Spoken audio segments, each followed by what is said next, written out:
ఆత్మీయులైన ప్రేక్షకులకు నమస్కారం. నేను డాక్టర్ చిరుమామిళ్ళ మురళీ మనోహర్.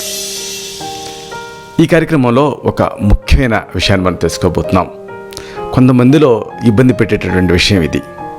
వినికిడి శక్తిని తగ్గించేటటువంటి సమస్య ఇది. ఇదే ఎకోస్టిక్ న్యూరోమా. దీనికి సంబంధించిన సమగ్ర వివరాలు తెలుసుకుందాం. ఎకోస్టిక్ న్యూరోమా అనేది ఏమిటి అంటే, చెవి అంతర్భాగంలో ఉండేటటువంటి మధ్య చెవిలో పెరిగేటటువంటి ఒక రకమైన ట్యూమర్, ఇంకా చెప్పాలంటే ఒక రకమైన గడ్డ. ఈ మెదడులో పెరిగేటటువంటి ట్యూమర్లన్నింటిలో కూడా సర్వసాధారణమైంది ఈ ఎకోస్టిక్ న్యూరోమా. అదృష్టవశాత్తు క్యాన్సర్ అంశం ఉండదు దీంట్లో. అంటే దీన్ని బినైన్ ట్యూమర్ అంటాం వైద్య పరిభాషలో.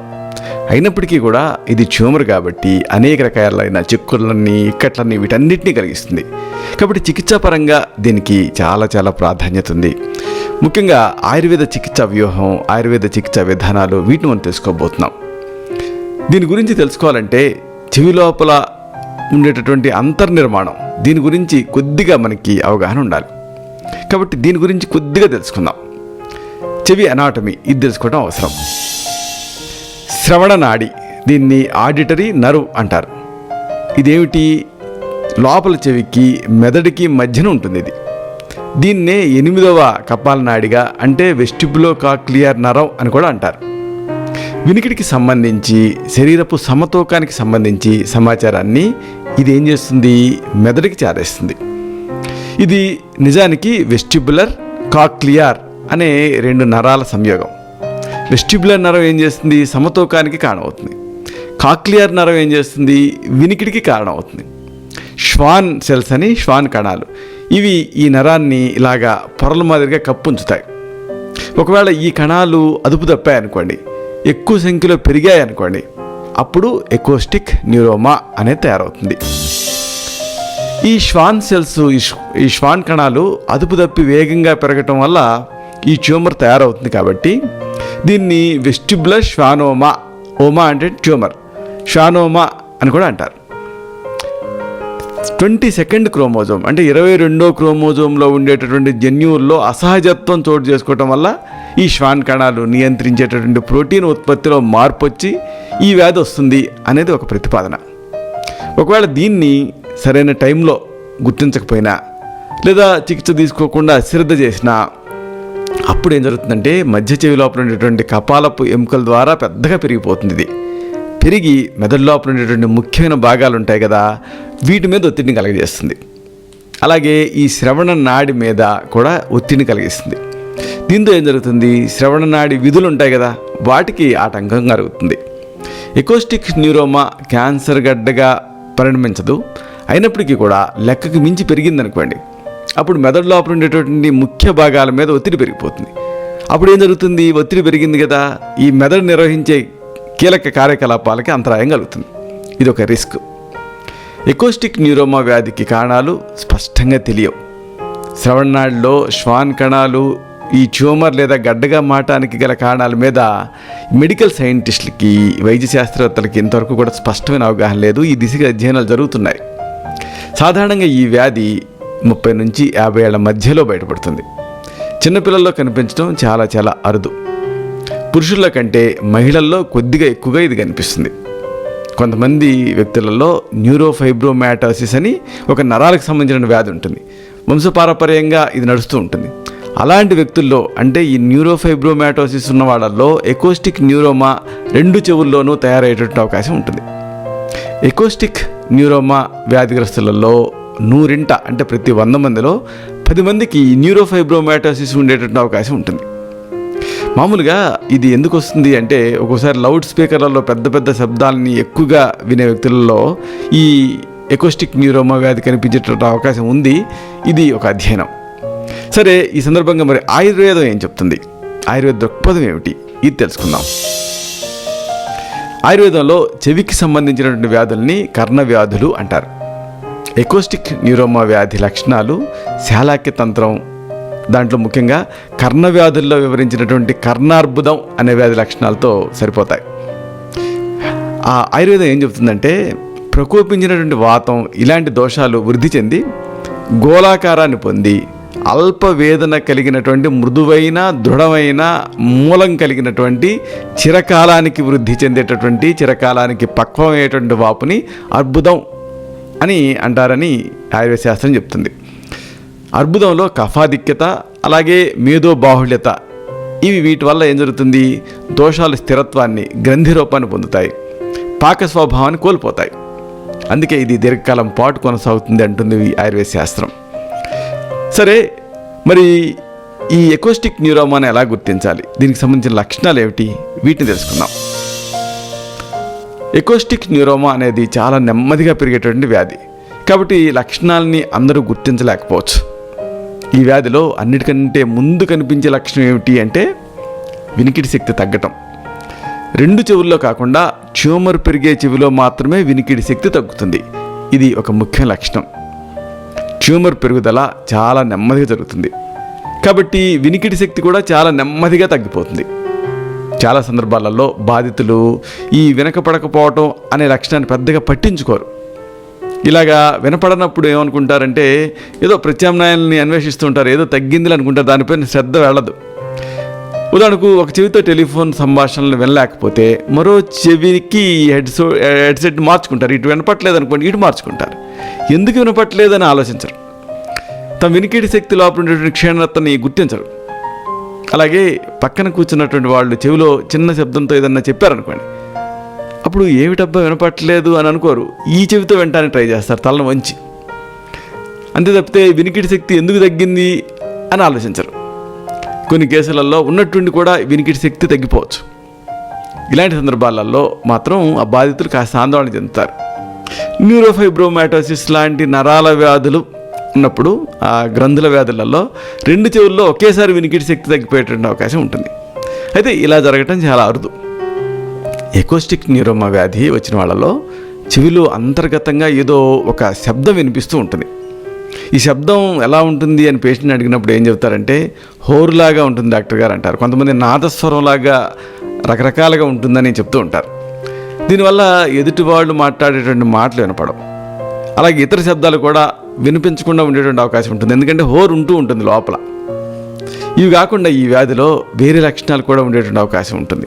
ఉదాహరణకు కళ్ళు తిరగవచ్చు, లేకపోతే బ్యాలెన్స్ తప్పి పడిపోవచ్చు, లేదా పడిపోతున్నట్టుగా అనిపించవచ్చు, నడుస్తున్నప్పుడు తూలు వస్తూ ఉండొచ్చు, ముఖంలో ఒక పక్క కండరాలలో బలహీనంగా అనిపించవచ్చు, తిమ్మిళ్ళు పెట్టినట్టు అనిపించవచ్చు, చెవిలో ఏదో నిండుకుపోయినట్లుగా దెబ్బడ వేయటం అని చెబుతుంటారు పేషెంట్లు, అలాగే దెబ్బడ వేసినట్టుగా అనిపించవచ్చు. ఈ ట్యూమర్ వల్ల ట్రైజెమైనల్ నర్వ్ అని త్రిధార నాడి ఉంటుంది, దీనిపైన ఒత్తిడి పడే అవకాశం ఉంటుంది. ఒకవేళ అలా పడింది అనుకోండి, అప్పుడు ముఖంలో ఒక షాక్ కొట్టినట్టుగా తీవ్రమైన నొప్పి వచ్చే అవకాశం ఉంటుంది. అంతేకాకుండా ఈ ఇతర ట్రైజెమైనల్ న్యూరాలజీ లక్షణాలు అన్నీ కనిపిస్తాయి. అంటే ముఖంలో హఠాత్తుగా తీక్ష్ణంగా పొడుస్తున్నట్టుగా నొప్పి వస్తుంది. నొప్పి నిడివి మళ్ళీ 2 నిమిషాల కంటే తక్కువ వ్యవధితో ఉంటుంది. అయితే రోజుకి 100 సార్లకు మించి ఇలాంటి నొప్పి వస్తూ ఉంటుంది. ముఖాన్ని ఇలా టచ్ చేసిన, దంతాలతోటి ఇలాగా దేన్నన్నా నమిలిన, షేవింగ్ చేసుకున్న, ముఖం కడుక్కున్న ఈ నొప్పి ఎగ్జైట్ అవుతూ ఉంటుంది ట్రైజెమినల్ న్యూరాలజియాలో. కాబట్టి ఈ ట్రైజెమినల్ న్యూరాలజియా కూడా వచ్చేటటువంటి అవకాశం ఉంటుంది ఎకోస్టిక్ న్యూరోమా ఉన్నప్పుడు. సరే, మరి దీన్ని ఎలా గుర్తించాలి, దీనికి సంబంధించిన పరీక్షలు ఏమిటి, వీటి తెలుసుకుందాం. ముక్కు, చెవి, గొంతులకు సంబంధించినటువంటి అనేక వ్యాధులు ఎకోస్టిక్ న్యూరోమా లక్షణాలని పోలినటువంటి లక్షణాలు కలిగించేటువంటి అవకాశం ఉంటుంది. కాబట్టి ఇతర వ్యాధులు అన్నిటి గురించి కూడా ఆలోచించాలి. ఉదాహరణకు చెవి లోపల ఉండేటువంటి మార్గాన్ని ఆటోస్కోప్ తోటి ఎగ్జామిన్ చేసి స్థానిక సమస్యలు ఏమైనా ఉన్నాయా అనేది చూడాల్సి ఉంటుంది. అలాగే ట్యూనింగ్ ఫోర్క్ని ఇలాగ ఎగ్జైట్ చేసి చెవి దగ్గర ఉంచి వినికిడి శక్తి ఏ స్థాయిలో ఉంది అనేది ఎగ్జామిన్ చేయాల్సి ఉంటుంది. అలాగే ముక్కు, గొంతు, మెడ ఈ భాగాన్ని కూడా క్షుణ్ణంగా ఎగ్జామిన్ చేయాల్సి ఉంటుంది.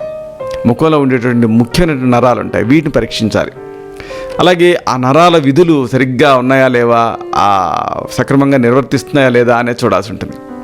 అన్నిటికీ మించి శరీరాన్ని పడిపోకుండా నిలబెట్టే ఈ బ్యాలెన్సింగ్ వ్యవస్థ సరిగ్గా ఉందా లేదా అనేది కూడా పరీక్షించాల్సి ఉంటుంది. అలాగే ఆడియోగ్రామ్ అని ఇది తీయించి దీని ద్వారా వినికిడి శక్తి ఏ స్థాయిలో ఉంది, నష్టం ఏ స్థాయిలో జరిగింది, ఇలాంటివన్నీ కూడా బేరేజ్ వేయాల్సి ఉంటుంది. ఎకోస్టిక్ న్యూరోమాని నిర్ధారించడానికి ఎంఆర్ఐ అంటే మ్యాగ్నెటిక్ రెజొనెన్స్ ఇమేజింగ్ పరీక్ష చాలా ముఖ్యమైనది. దీంట్లో ఏంటంటే ఈ అయస్కాంత తరంగాలను ఉపయోగిస్తారు. మెదడుని రకరకాల కోణాల్లో ఛాయాచిత్రాలు తీస్తారు. దీని సహాయంతో నరం మీద పెరిగే ట్యూమర్ ఏ స్థాయిలో ఉంది, ఎంత పరిమాణంలో పెరుగుతుంది, ఇదంతా తెలుసుకోవచ్చు. సరే, మరి అతి ముఖ్యమైన విషయానికి వస్తున్నాం. ఈ ఎకోస్టిక్ న్యూరోమా ఉంది, అప్పుడు ఏం చేయాలి, దీనికి సంబంధించిన సూచనలు, చికిత్సలు, వీటిని తెలుసుకుందాం. భారీ విస్ఫోటనాల్ని వినకండి, రణగణ ధ్వనుల్ని వినకండి, శబ్ద కాలుష్యం నుంచి దూరంగా ఉండండి. కొన్ని సందర్భాలలో ఈ వ్యాధి ఉన్నట్టుండి యాదృచ్ఛికంగా, అంటే ఇతర వ్యాధుల కోసం పరీక్షలు చేస్తున్నప్పుడు బయటపడుతూ ఉంటుంది. ఉదాహరణకు వయసు మళ్ళిన వాళ్ళలో ఒకవేళ తలకి దెబ్బ తగిలింది అనుకోండి, మెదడుకి దెబ్బ తగిలిందా లేదా అని తెలుసుకోవడానికి ఎంఆర్ఐ చేయిస్తే అప్పుడు ఈ వ్యాధి ఉనికి బయటపడవచ్చు. ఇలాంటి సందర్భాల్లో ఈ ట్యూమర్ పరిమాణాన్ని బట్టి కానీ, లేకపోతే అది కలిగించే లక్షణాలను బట్టి కానీ వ్యాధి తీవ్రతని అంచనా వేసి ఏ రకం చికిత్స చేయాలి అనేది డిసైడ్ చేయాల్సి ఉంటుంది. ఈ శస్త్రచికిత్స అంటే సర్జరీ తర్వాత అనేక ఇక్కట్లు వచ్చే రిస్క్ ఉంటుంది. కాబట్టి ఈ వ్యాధిలో పురోగతిని గమనిస్తూ ఉండటం, అలాగా అబ్జర్వ్ చేస్తూ ఉండటం అనేది ప్రప్రథమైనటువంటి చికిత్సా సూత్రం. దీన్నే వాచ్ఫుల్ వెయిటింగ్ అంటాం. అంటే ఈ సర్జరీ వల్ల ఈ శీర్ష జలం లేదా ఈ సెరిబ్రోస్పైనల్ ఫ్లూయిడ్ లీక్ అవుతుంది. లీక్ అయ్యి తలనొప్పి, తలలోపల ఉండేటువంటి రక్తనాళాల్లో గడ్డలు తయారవటం, వాంతులు, ముఖపక్షవాతం, వినికిడి శక్తి పూర్తిగా తగ్గిపోవటం, చెవిలో నిరంతరం శబ్దాలు ఇంకా వినిపిస్తూ ఉండటం ఎక్కువ అవటం, కన్నెప్పులు వాలిపోవటం, కన్నీరు తయారవ్వకపోవటం, ఇలాగా ఈ కళ్ళు పొడిగా తయారవటం, నరాలు దెబ్బతింటం, రుచి తెలియకపోవటం, లాలాజలం ఎక్కువగా తయారవటం, నోరు తడారిపోవటం, ఆహారాన్ని మింగలేకపోవటం, గొంతు బొంగుపోవటం, బ్యాలెన్స్ తప్పి పడిపోవటం, నిస్త్రాణ, తీవ్రమైన తలపోటు, నోటి స్వాస్థ్యం దెబ్బతింటం, మానసిక దౌర్బల్యం, ఇలాంటి అవాంఛనీయ లక్షణాలు, అవాంఛిత లక్షణాలు కనిపించే అవకాశం ఉంటుంది సర్జరీతోటి. కాబట్టి ముందుగా ప్రత్యామ్నాయ చికిత్సా పద్ధతులను పరిగణలోకి తీసుకోవాలి. ఈ వ్యాధిలో తరచుగా స్కానింగ్ పరీక్షలు జరుపుతూ వ్యాధి పురోగతిని మాటికి కనీసం ఏడాదికి ఒకసారన్నా అంచనా వేయాల్సి ఉంటుంది. సరే, మరి దీనికి ఆయుర్వేద చికిత్స ఎలా చేస్తాం, ఇది తెలుసుకుందాం. ఆయుర్వేదంలో చెప్పినటువంటి అర్బుదహార చికిత్సల ద్వారా ఈ వ్యాధి పురోగతిని ఎదుర్కోవచ్చు. అంతేకాకుండా కణితిని కుంచుకుపోయేలా చేయొచ్చు. ఈ వ్యాధిని ఆమావస్థలో సోదలాగా, పక్వమైన తర్వాత ఛేదన భేదనను అనుసరించి ఆ తర్వాత వ్రణం మాదిరిగా చికిత్స చేయాలి అనేది ఆయుర్వేద చికిత్సా సూత్రం. చికిత్సతో వ్యాధికారకమైనటువంటి దోషాలను ఎదుర్కోవడం అనేది జరుగుతుంది. కాబట్టి వ్యాధి పునరావృతాన్ని కూడా నిరోధించవచ్చు. క్షారతైలం, బిల్వతైలం ఇలాంటివి ఎక్స్టర్నల్గా, అంటే కర్ణపూరణం కోసం వాడాల్సి ఉంటుంది. ఇవి స్థానికంగా పనిచేస్తాయి, నరాల్ని చైతన్యవంతం చేస్తాయి. అలాగే అంతర్గతంగా పనిచేయటం కోసం నోటి ద్వారా అర్బుదహర, గ్రంథిహర ఔషధాలను కూడా ప్రిస్క్రైబ్ చేయాల్సి ఉంటుంది. ఈ వ్యాధిలో కనిపించే ఇతర లక్షణాలు ఉంటాయి. వీటిని అదుపు చేయడం కోసం శిరోవస్తి, పిచ్చుధారణ, ధూమపానం అంటే మెడికేటెడ్ స్మోక్, నస్యకర్మ అంటే ముక్కులో డ్రాప్స్ చేయటం, ఇలాంటి చికిత్సా పద్ధతులను ఉపయోగిస్తాం. శిరోవస్తిలో ఏం చేస్తామంటే తల మీద ఈ తోలు పట్టాతో ఒక టోపీలాగా చుట్టి ఔషధ సిద్ధ తైలాన్ని నిర్ణీత సమయం పాటు ఉంచుతాం. పిచ్చుధారణ అంటే ఏంటంటే ఒక బట్టని ఔషధ తైలంతో తడిపి తల మీద పరిచి కొంత టైం పాటు అలాగే ఉంచుతాం. ధూమపానంలో ఏం చేస్తాం, రకరకాల మూలికలతో తయారు చేసినటువంటి ఈ ధూమవర్తిని నిప్పుతో అంటించి పొగ పీల్పిస్తాం. ఇక నస్యకర్మలో ముక్కు ద్వారా ఔషధాలని నస్య రూపంలో ప్రయోగిస్తాం. ఇలాగా ఈ అన్ని పంచకర్మ చికిత్సల మేలు కలయికతో, సూచనలతో ఎకోస్టిక్ న్యూరోమాని ఎదుర్కోవచ్చు. ఇది ఎకోస్టిక్ న్యూరోమా సంబంధించినటువంటి సమగ్ర సమాచారం, అలాగే ఆయుర్వేద చికిత్సా వ్యూహం. ఇలాగా నాకు వీలైనప్పుడల్లా ఈ వీడియోని అప్లోడ్ చేస్తూ ఉంటాను. ఎందుకంటే కన్సల్టేషన్ టైంలో ఏ డాక్టర్ అయినా 5 నిమిషాలు, మహా అయితే 15 నిమిషాలకి మించి కేటాయించలేడు. కానీ ఒక వ్యాధికి సంబంధించినటువంటి ఆ వ్యాధి మీద మీకు అదుపు ఉండాలంటే ఆ వ్యాధికి సంబంధించిన సమగ్రమైనటువంటి నాలెడ్జి, సమాచారం మీకు అవసరం. అదంతా మీకు తెలియాల్సి ఉంటుంది. దానికి నేను ఎంచుకున్న విధానం ఈ వీడియోలోని సమాచారం నచ్చుతుందని మీకు అనిపిస్తే ఈ ఛానల్ని సబ్స్క్రైబ్ చేసుకోండి. అలాగే ఈ వీడియో తాలూకు లింక్ని మీ సర్కిల్స్తో షేర్ చేసుకోండి. అప్పుడు దీంట్లో ఈ విలువైన సమాచారం వాళ్ళకు కూడా ఉపయోగపడుతుంది. ఇలాంటి మరొక ఆసక్తికరమైన విషయాన్ని తిరిగి ఇదే కార్యక్రమాల పరంపరలో మనం కలుసుకున్నప్పుడు సవివరంగా, సహేతుకంగా, సమగ్రంగా తెలుసుకుందాం. శతం జీవ శరదో వర్ధమానః, శతం హేమంతాన్ శతం వసంతాన్. 100 శరతులు, 100 హేమంతాలు, 100 వసంతాలు వర్ధిల్లుతూ జీవించండి. శుభం.